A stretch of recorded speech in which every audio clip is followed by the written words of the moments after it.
Very happy to be here on yet another edition of the Mumbai Charcha.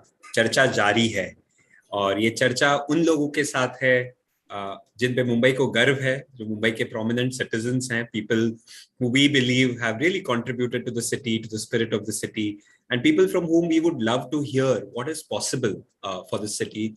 This is also in run-up to the elections that are coming up.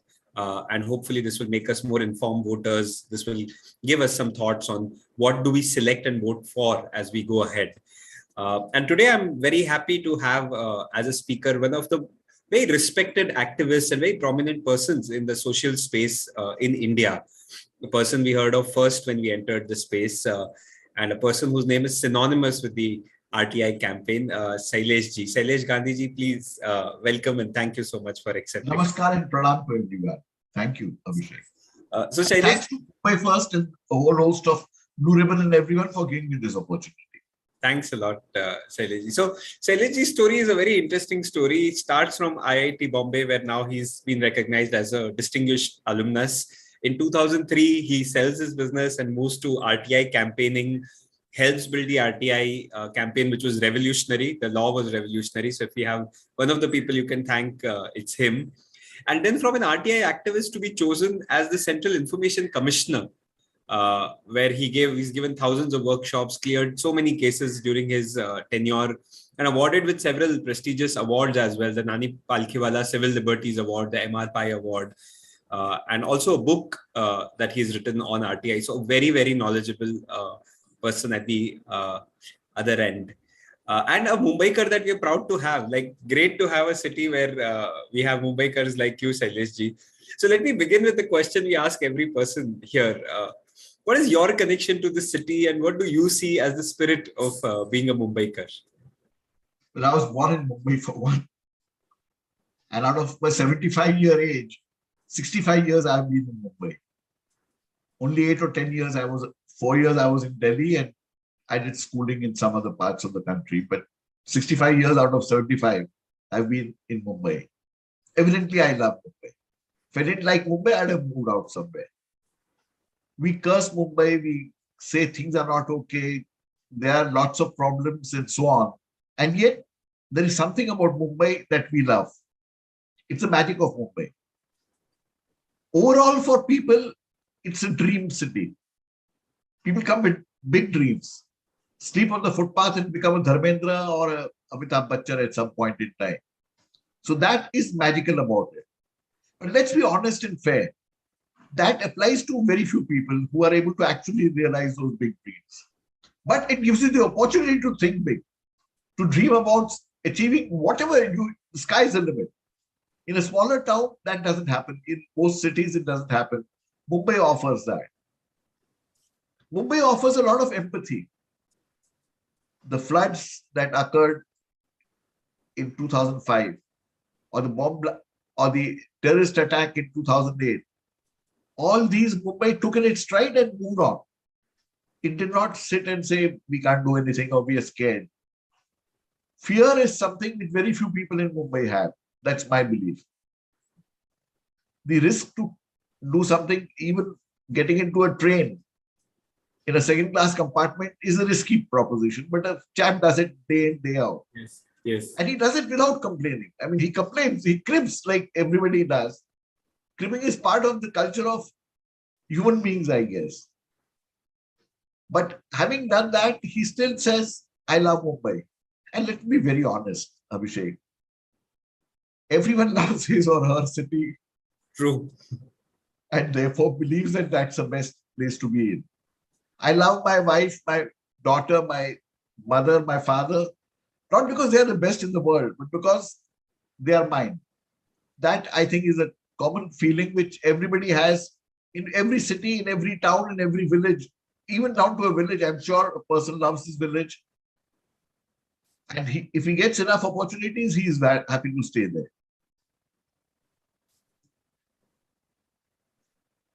So the love is from you and me being born here, and by life putting us here, and then us choosing to stay here. But like you said, you love what you love what is yours, and I think the feeling of yours that you feel about where you were born. Um, yeah. So, Shailesh, let me move then on to your work in the area of transparency. And just what is your assessment of how responsive the government is, how transparent systems are in the city? What it's very hard to calibrate for an ordinary citizen whether is this government responsive, is this city transparent, is information accessible? So both from the government side and the citizen side, how would you assess the levels of transparency? Are citizens sufficiently active? Are government sufficiently responsive? From my perspective and my observation over the years, I've realized everybody loves transparency for others. You should be transparent. I should not be. And this applies to the government and all. But to give you the basic funda of transparency and right to information, we say we are a democracy. We are the world's largest democracy is a claim we make. I was taught in school that democracy is rule of the people, for the people, by the people. But the Indian citizen doesn't feel as if he rules India. In fact, if he goes to a government office, his chances of getting a rational answer or treatment is not very high. Then, are we a democracy or is this a sham democracy? I submit we say we are a democracy because we have a reasonably fair system of elections by which we are able to change governments, change leaders, change representatives. But I would submit that having a constitution and a fair system of elections by itself do not constitute democracy. They are essential for a democracy. The heart and essence of democracy lies in the concept that each individual citizen is a sovereign in her own right. And she gives part of the sovereignty to the state in return for which she gets the rule of law. Negotiation of the individual, respect for the individual is essential to a democracy, which is missing. Respect for a human being is missing. You call up a government office and the person doesn't even pick up your phone. You write to a government office, complain about it, apply for something, make a representation. There is no response, even of acknowledgement that you as a human being have reached out. There is one exception recently, very recently, just 2 or 3 days back. The new Commissioner of Police of Mumbai, Sanjay Pandey, has put his telephone in public domain, said he's accessible on WhatsApp, on Facebook, and he will respond. I hope he does it, but he's done something very unconventional. But this should be the norm. This has to be the norm for everybody. Every citizen must get respect, which is lacking until we reach there. And right to information ensures that. The government belongs to each one of us. In Hindi, we use the word Lokshahi. Lokshahi means logo ki shahenshahi. Each one of us should be treated like a Badshah or a Begum. The public servant is also a Badshah or Begum. But this feeling of equality is essential. This respect to the citizen is essential. Which is missing and which right to information seeks to empower us. At one college lecture, when I was giving a talk, I said, the government belongs to you, India belongs to you. So one young chap got up to, he said, Mr. Gandhi, I think you are lying. You are not being truthful. I said, no, I believe you are. So he said, supposing I like a government car, can I take it home? I said, you can't take it home. He said, but sir, you said I own the government. Then why can't I take the car home? He said, that's because you are owning the car with partnership with 130 crore other Indians. But, and this is an important point I would like to make, the information in government records, on computers, on files, also belongs to you. And if that information is given to you, you do not deprive another citizen of the information. Therefore, philosophically, right to information is a fundamental requirement for democracy. And the way you implement it gives you some indicator of your respect for human beings, your respect for the citizen, and you draw closer to a democracy. Yes, yes, true. Curious about where did this idea come from, Shailesh? Were we inspired by some other country as the litigation got drafted? Was it a group of people who came together? What were the origins of the RTI movement? There are 2 or 3 streams which one must think of. The first, right to information, kind of law came about in Sweden on 2nd December 1776. After that, for nearly 150 years, no other country adopted such a law. In the last century, now we have over 120 countries with similar laws. These are known by 3 different names, but nevertheless, they are similar in concept. In India, the credit is given to Aruna Roy, Nikhil Dey, and Shankar Singh, who started this in rural Rajasthan in Dave Dugri village. And over a time, they explained to people that democracy means you own everything. Movement started there. It grew slowly. There were other streams. The world was getting used to transparency. The first right to information law was made in India in Tamil Nadu in 1997. But it was a useless law. It was made because the World Bank insisted to have a transparency law. They made the law and never used it. Then 9 states had this. In 2004, the UPA government came and this was one of their manifesto points. And the PAC said it must be implemented. Fortunately, at that time, because of these circumstances, we got a chance to negotiate with the bureaucrats as to what are the essential parts of the RTI. And in my opinion, our Right to Information Act is the best in the world in terms of drafting.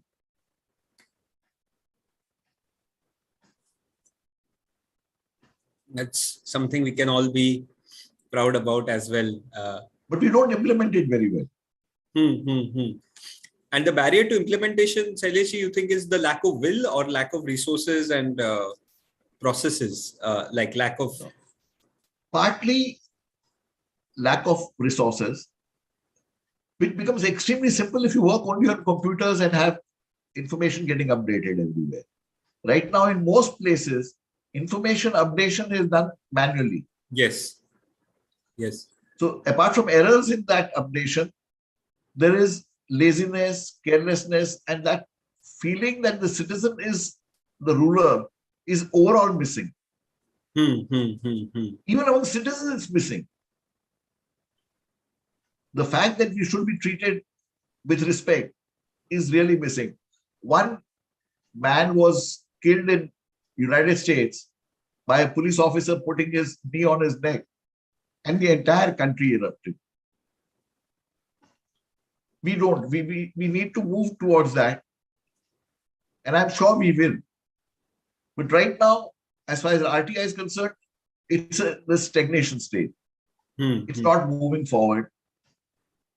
And reason is information commissions are taking 2 years, 2.5 years to decide. So they are making right to information into right to history. Because they're taking so long to just even decide. Delay can kill any act. Right. And we've not yet figured out that we don't need to delay. That concept is missing. In fact, I'm not sure whether you are aware or the listeners are aware.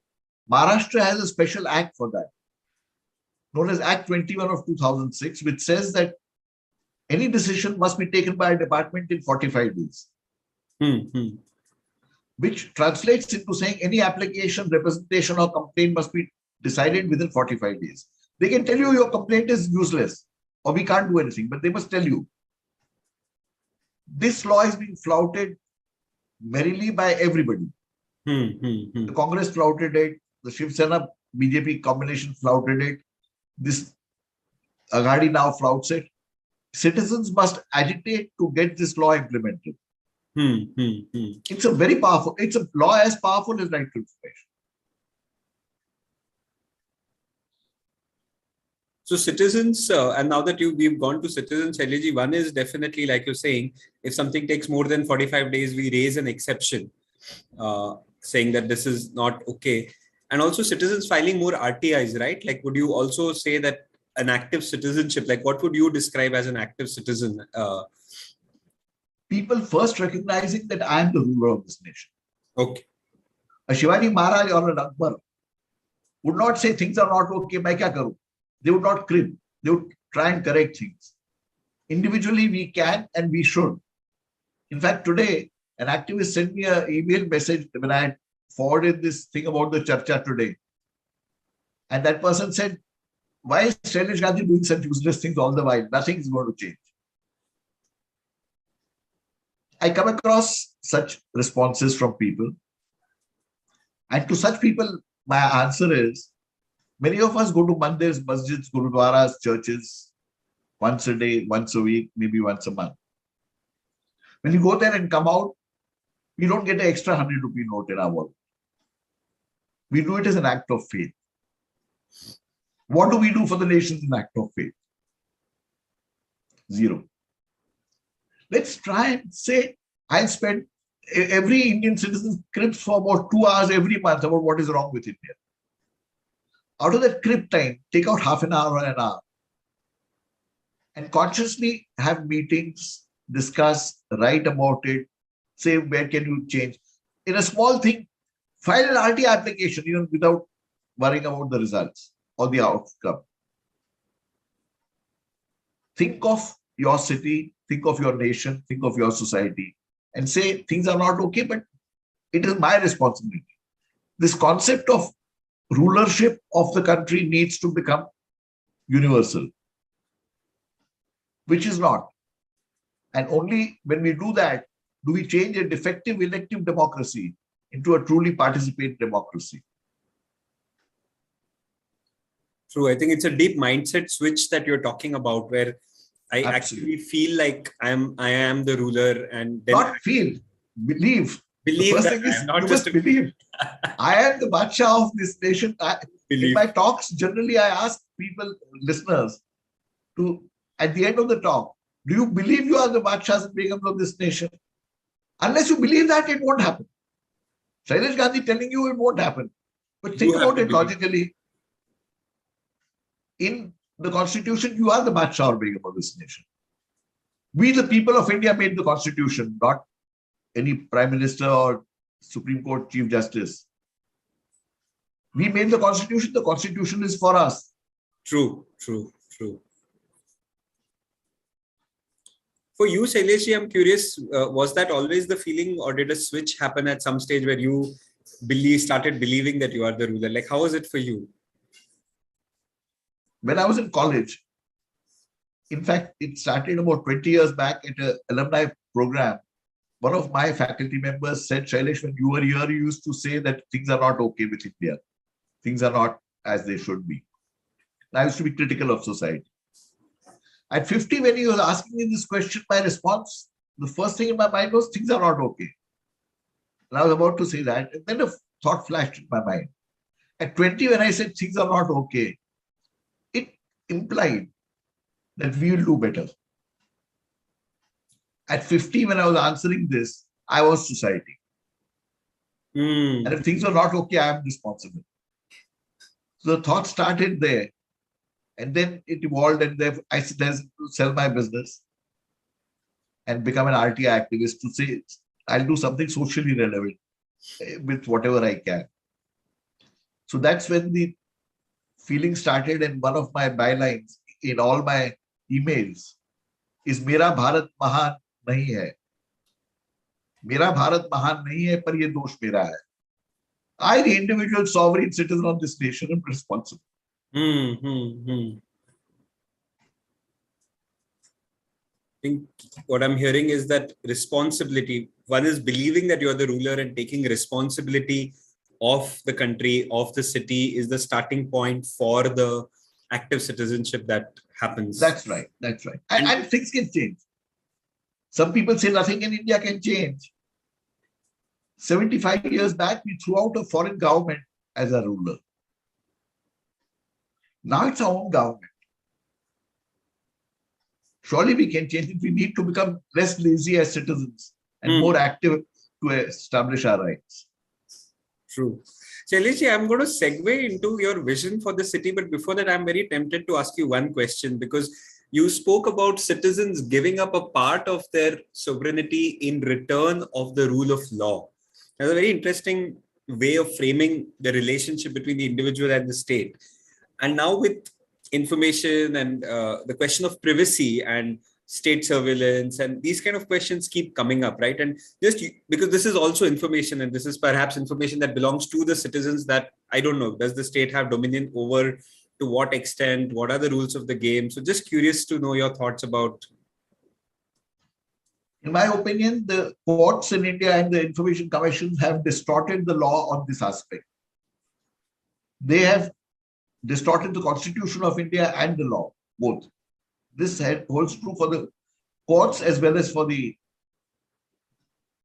information commissions. I would put it like this. I'm connecting it with right to information. Does the government have a right to invade my privacy? Routinely. The answer is no. No. Under exceptional circumstances, they may invade my privacy. If they think I'm a spy, they can try and... So those are exceptional circumstances. Or I'm in a big Hawala racket or something like that. But routinely, information that they collect from me, either they should not collect it routinely. And if they collect it, to my mind, it's not intrusion on privacy. In fact, the RTI Act talks of personal information with some caveats and ends with what I call an acid test. It says information that cannot be denied to Parliament or state legislature shall not be denied to any person. With deep sorrow, I am saying most courts, including the Supreme Court of India and information commissioners, have almost removed that. They don't even look at it. They've amended the act irrationally, unconstitutionally. Even the Constitution of India, under Article 19(2), gives areas in which freedom of expression can be restricted. There are only two words that lead to privacy: decency or morality. If revealing something would be indecent or would affect morality, it should not be parted with, and it should not be given to Parliament also. So from my perspective, what is on government record, 99% is something that should be shared, and privacy cannot be a concern on that. And there are earlier Supreme Court judgments which held this. After the RTI Act came, the Supreme Court is singing a different tune, unfortunately. Sure. If you believe something is invasion of privacy, the government should collect that data routinely. So just to get clarification on the last thing you said, if I believe something is invasion of privacy, then the government should not collect it routinely. The government should not. Right. If I give something routinely to the government, that is accepted. That is a public record, and I own that as an individual citizen. Sure. When you are denying information in RTI, you are denying the owner something that belongs to him. Correct. Which has been sanctioned by the Constitution. I don't dispute that. Yes. That's captured in the... Yes. I think the belief that you are the ruler also for you, I can hear, goes so deep that you believe also in the ownership of the information that belongs to you. I think that is what I'm hearing. That I own the government. Yes. Wow, that's such an inspiring place from where to engage in activism. So I'm going to go now into we're coming back to Mumbai because I think I'm inspired by the idea of owning the city, owning the country, and believing deeply as rulers. Going to come to the vision for this city. We ask our speakers to really dream freely. What's their vision for Mumbai by 2050, and what would they like to see happen? And I'm sure you've thought a lot about this. So just curious to see your dreams. Which areas would you like to share about? And what are possibilities? 2050 is beyond my life range. But let me talk of 2030. Sure. Whatever you see in the future. Yeah. Somewhere in 2030. Mumbai is known for the fact that almost everybody manages to find enough to eat. We talk of roti, kapda or makan. Mumbai में रोटी मिल जाती है, नौकरी मिल जाती है, छोरी मिल जाती है शादी के लिए, कपड़ा भी मिल जाता है, but मकान नहीं मिलता. True. And therefore we have these huge slums which constitute probably 10% or more of the city in terms of area. I dream of a slum-free Mumbai. Unless you have a slum-free Mumbai, nothing will work. And according to me, this SRA Act is a complete no-no. Consequence of the SRA Act is you set up cut-off dates. First thing is you give a person a property worth 20 lakhs to 2 crore, depending on which part of Mumbai you are in, which will give rise to dishonesty only. For doing nothing, a young professional who doesn't want to stay in slums works his back off to repay his housing loan. Whereas here you give it as a gift. But right to shelter is a fundamental right of citizens and fundamental human right also. I have come up with a proposition by which I am saying don't give ownership of flats to slum dwellers. Give them place in something like a chawl at rent. Let them rent it out. And every 10 years, the rent agreement should get renewed with fresh rents. In the calculation, I have done about 2,000 rupees per month should be the rent charge, which is what they pay anyway for illegal services in slums. And the whole project, and I'd just like to share a few details with you if I may share my screen. Sure.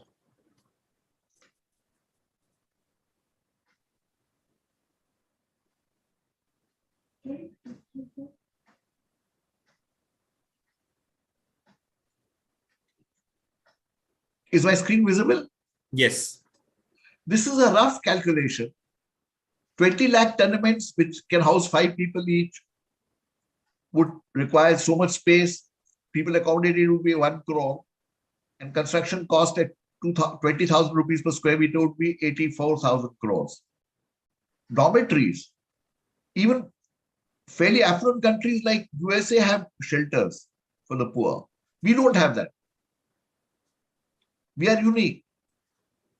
I believe dormitories or shelters for about 7.5 lakh people would cost us roughly about 89,000 crores or maybe 100,000 crores. In 100,000 crores, if you have place for 1 crore people plus, slums will not occur. Some people say, where's the land for this?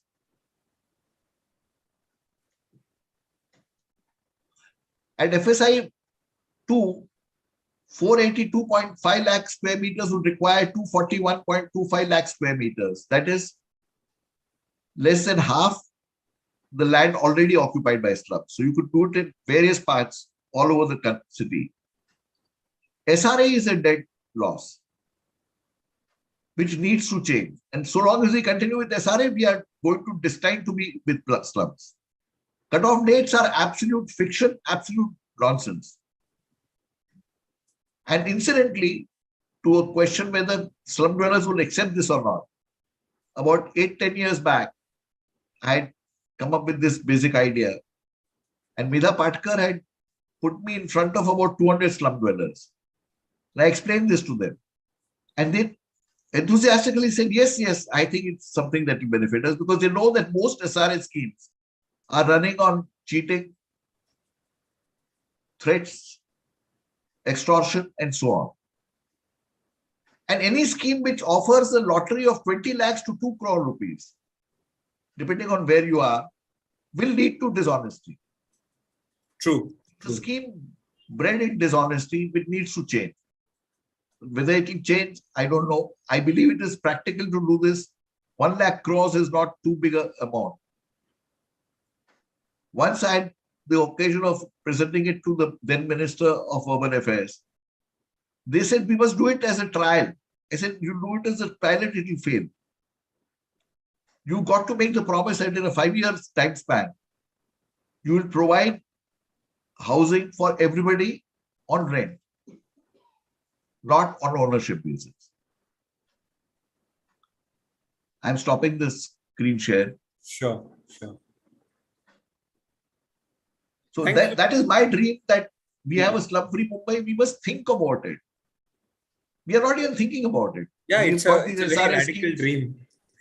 Seems like a It's, radical dream. and let's discuss it. My ideas may not be perfect. I'm sure people can, but we must dream of a situation where nobody lacks shelter. Then the next thing is education. BMC schools, it's pathetic. Every year they have lesser students coming there, though they are free. From 2008 to now, about one-third students have become less. And are you aware of the cost per student? Per student cost? Yes. Per student per year would be what, about 20,000 plus, or no 70 to 80,000. 70 to 80,000. Wow. Which is what private schools charge. And we are accepting it. We are oblivious to the fact that we are spending so much on education, not getting a return. And I believe the teachers are fairly competent because they have a system of only taking as per academic grades. But something is lacking, and the whole system has come to see it, and citizens like you and I don't bother about it. True, true. We are into this game. Municipal schools, instead of offering basic education well, which can happen, it's not at all difficult. The city is spending that kind of money. The city is unaware about it and really doesn't send their children to these schools. We must come to a situation where decent education is available to every child. The third part is health. Sorry, Shailesh, just to clarify, education is available through the combination of private and MCGM schools, or through a strong MCGM system also? A strong MCGM system. We should insist. You see, in my opinion, government has three, apart from infrastructure, three basic needs must be fulfilled by government. Shelter, food, education, and health. Mm-hmm. Healthcare, again, is something which all human beings must get. It's fundamental to human rights. There's no point having big conferences around the world on human rights. These are elementary human rights, which must be health-wise. Also, we are doing nothing. For years, we have not built a government hospital or a municipal hospital. We need to do that. These are essential. These are absolutely essential for a dignified human life. And we are neglecting it completely. Apart from these three, roads should become better, fair enough. And there is a simple way of using transparency. On the website of the BMC, each road should be identified. When was it last repaired? What is the cost? What is the guarantee of the contractor should be put up, so that individual citizens can spot what is wrong. That is not happening. Yes, that information is not shared typically. Yeah. In 2013, when I came back from Delhi, Mr. Kunte, who was then the municipal commissioner, asked me to head a technical advisory committee for transparency for BMC.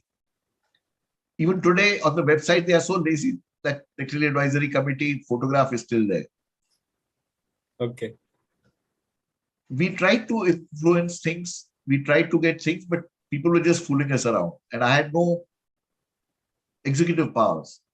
I could only recommend and suggest to people. Ultimately, in 2017, I represented to the then municipal commissioner, Mr. Ajay Mehta. I said, look, put up all yours. They have a lot of things on SAP, on a computerized system. I said, put up your dashboards for citizens to see.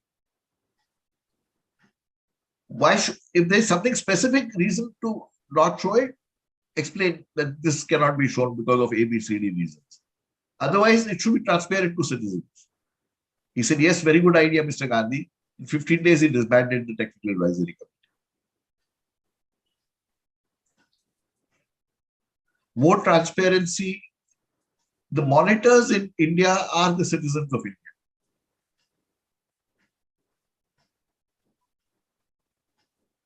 Most governments in the world do not have vigilance departments in government departments. We have a vigilance department in almost every department. That doesn't work. So we have an anti-corruption bureau. That doesn't work. So we have a CBI. वो भी काम नहीं करता है. So we have a CVC.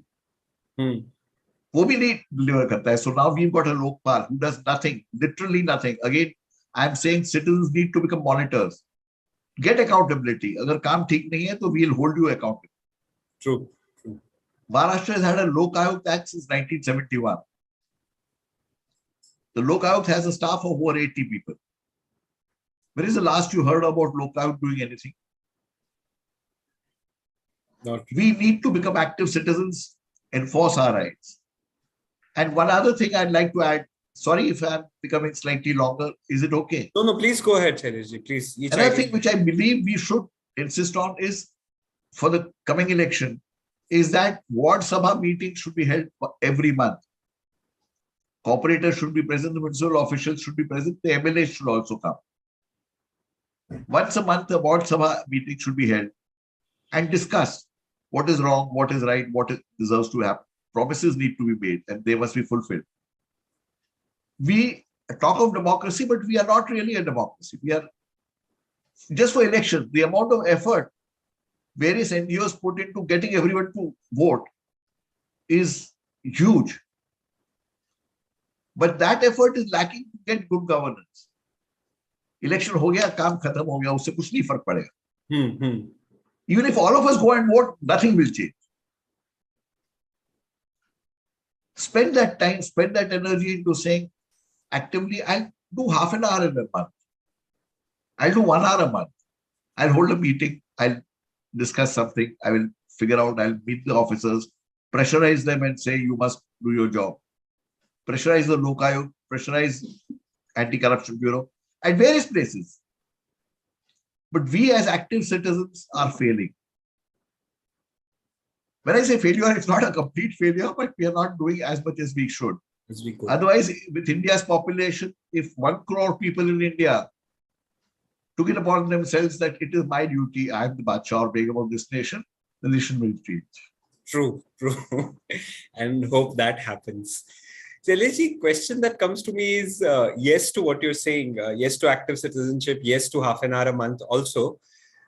Is there any particular section of the society that you feel has more potential or more responsibility? I don't know, youth, senior citizens, women, middle class people, I don't know, corporate people. Is there any section that you think is like not utilizing its potential, or is it the whole city, all people? I think most of us are not utilizing. So there's no particular section. All of us are. Even amongst activists, generally I find the tendency to say the political class is responsible. Nota mein vote de do. Vote karo. Without realizing, is it changing anything? Is it likely to change anything? If 100% of us vote, will it change anything in the city? Not or in the country? Citizens. We'll have to be active after that also. Lampooning the political class and saying they are corrupt, they are criminals. We are a unique country. We are happy to proclaim that 40-45% of our legislators are criminals. Are they criminals? Are they criminals, Abhishek? I think so, right? They have criminal records. Abhishek, if I make a charge that you have committed a crime, does that make you a criminal? No. But yet we've turned this whole thing upside down. That a charge a charge does not make a person a criminal, but the entire nation is into this charade. So nobody cares about these criminal records. We should insist on a judicial system that gives time-bound delivery. If you don't do that, we are carrying out charades and we are happy with it. Sirf gaali de do. True. If you take the position that I am responsible, mera Bharat mahan nahi hai, par ye dosh mera hai. If all of us adopt that, 1 crore of us can make a huge change in the nation. 10 lakh Mumbaikars, if they take it in their head and say, I will not blame people. I will not crib. I will try and bring a change. Yes, definitely. Change would come. Sorry, take? Change will come. Change will come when I really hope that we're able to get to those numbers. And I hope that... Not big. Yeah, they're not huge in one way as well. And on that note, before I come to my last question, we already have this conversation going on Mumbai Live. Okay, just one thing. Yeah. having said so many things that are flawed, I must take this opportunity to congratulate our municipal corporation and our government for the COVID handling. I think Sure, they did an outstanding job. sure. And we can be proud of that, I guess. Like We the way. should be proud of it. So the capability exists. It is not the capability does not exist. It's just that we don't enforce that capability. True. And by being responsible, I'm sure we can hold that more accountable. I was just saying that when you said lakhs of people, I wanted to say that Mumbai Live is one of the partners, and the stock is being streamed there as well. Got several lakh subscribers, and we invite everybody to keep logging on to Mumbai Live for Mumbai specific news, information, ideas. So, and gratitude to Mumbai Live for being one of the partners. There's also Blue Ribbon Movement. It's young people doing a lot of civic action, a lot of innovation. You can support Blue Ribbon with your resources, funds, ideas, and really try and encourage young people to do something. And then there is Mumbai First, which is an advocacy initiative to make the city a better place. They work with partnerships with the government, business, civil society. And as a concerned Mumbaikar, if you have any ideas, suggestions, just drop a mail to info@mumbaifirst.org and it shall be taken up. So this is really the coming together and confluence of three such organizations who care for the city. Shailesh, last question that I had was around the civil society and the activists. What more can we do? Is it in the space of collaboration? Is it in the space of more awareness creation, more struggle? What do you see the listeners of this talk are people who typically are socially aware? It's like the choir in a way. What would you ask them to do more of? I'm a romantic. I literally believe in the concept of citizens being rulers of the nation in a democracy. Large number of people are required. The activists are few. Everybody needs to become an active citizen. And just one other thing which I missed, we are not doing. Open spaces. We are giving it away as caretaker, adoption, etc. for free. We need to defend this. We need to ask our municipal corporation election people to say, promise ward sabhas every month. MLA also election, promise a ward sabha every month. Attend and we'll take an account from you. We will monitor your working. Show us transparency. Municipal corporation, SAP should be visible to everybody. Dashboards are not meant for officers alone. They should be visible to me and to each citizen of this nation. If we do that, how do we do that? Have huge agitations like my friend Arvind Kejriwal did. He had the capability, but he became a chief minister. Ideally, we should aim at saying each individual citizen is doing it. He doesn't have to be a leader of anyone. I do my own, I have no organization. Individually, each one of us can spend half an hour. What to do? Figure out. If you start getting concerned and bothered about something, you will find solutions. Each one of us. It is not anybody who can think. All of us can think. All of us can find solutions. Instead of depending on this activist group, the activists will continue to do. They'll get natural support from the other citizens. Sure. But provided you own the problem. To give you an example that I sometimes quote, if you are going in an ST bus or a second-class train, quite often there'll be a lady who has a small child of 6 months or 8 months who's crying away. It bothers everyone. Sabko kantala aata hai. But the mother is basically focusing on how do I make my child feel comfortable.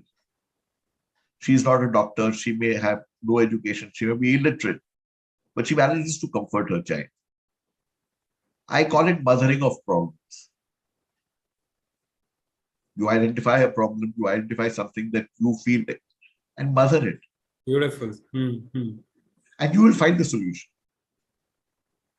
There's no great job to it. People who are a little more active, retired people like me, We'll do a little more, perhaps, hopefully. But that whole culture of being concerned should be there. And sorry to be repetitive, Badshah और बेगम अगर आप हैं तो फिर वो culture आ जाएगा. Yes, the Bacha and the mother, the mothering of the problem and the king of your own country. I think those are two very hopeful and positive notes to pause this conversation on, Shailesh ji. Thank you for sharing such interesting and amazing perspectives. And I'm sure this will open up the thinking like slum-free Mumbai, thinking about being rulers of our own country and deeply believing it, not just feeling it. And that everybody should mother problems. So thank you for just a small thing for slum-free Mumbai. In case anybody wants a little more detail, I'd be happy to share it with everyone. Sure. So we'll let people have your email ID then, in which case people can contact you. And SHAILESHGAN@gmail.com. Get it. So we'll put it also in the description so that people can reach out as well. And there's an opportunity. We have a new police commissioner. Reach out to him. He's willing to listen to us. At this moment, please reach out to him. He's a unique public servant. Maybe he'll start the trend for more public servants to be like that. Sure. That's a nice action point as well. So thanks a lot. And thank you everybody else who was listening in. Thank you Mumbai Live, VRM, Mumbai First, and hope this Charcha is helpful. The Charcha will continue. It's a series of Charchas. And hopefully anybody who's seeing the Charcha will on the other side be an informed voter, an active citizen, an inspired person as well. So thanks a lot, Shailesh ji. I'll just request you to stay for a minute while we pause the live. But thank you so much for coming here. Sure. Thank you.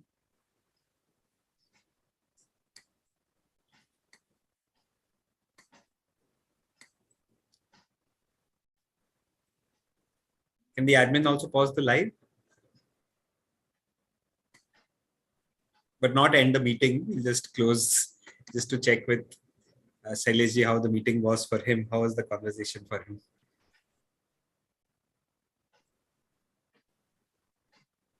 Has the live streaming stopped? Yes, we have paused it. Abhishek, thank you very much. I enjoyed this. Yeah, me too. It was nice. Yeah. And I must concede, I love hearing my own voice. We also loved it though. It's coming from so much thought and so much of reflection. So I think it was really nice to hear the ideas and yeah. This will be available on the same link? Yes, it will be available. Oh, somebody is saying live streaming is still live. I know the admin was supposed to pause it, so I hope it's paused. And